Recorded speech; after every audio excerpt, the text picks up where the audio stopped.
දැන් උදේ 5:00ට විතර පිටත් උනේ. එනකොට පින්නතුනේ මේ හම්බන්තොට පැත්තේ මුස්ලිම් තරුණේ දුවගෙන ආව මංගාවට. මට කියනවා ඒ තරුණයෝ දන්නේ මේ බණ හර්මේ කියලා. මේ සාදුගේ මොටිවේෂන් තමයි අපි අහන්නේ. මුස්ලිම් දඩබ්බර තරුණයෝ 15ක් විතර එක්කහුවලා මාත් එක්ක ඡායාරූප ගන්නවා මොකේද? කොල්ලෝ කියනවා මේ අපි අහන්නේ ඔයා කියනෙව්වා. පින්නතුනේ මේකට ජාතියක් තියෙනවද?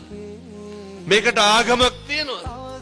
දෙසටක් මිත්‍යා මතවලින් ගහනම පිරිච්චේ මුළු මහ ජම්බු දීපයම එක දහම් හඬට ධර්ම චක්‍රයට එක වචනෙට අවනත උනේ පින්නතුනි මෙහි තියෙන සත්‍යානුභාවය නිසාමයි. මතක තියාගන්න ධර්මයේ ගුණ කියන තැන කියනවා සන්දිට්ඨිකෝ. ධර්මයේ ගුණ පින්නත්නි සාන්දෘෂ්ටිකයි. අස්පනා පිට ප්‍රතිඵල එළවන සුළුයි. අකාලිකෝ අකාලිකයි. ඒ විතරක් නෙමෙයි මේකේ කෙලවර තමයි අර ඕපනයිකෝ නිවනට පමුණුවන සුළුයි.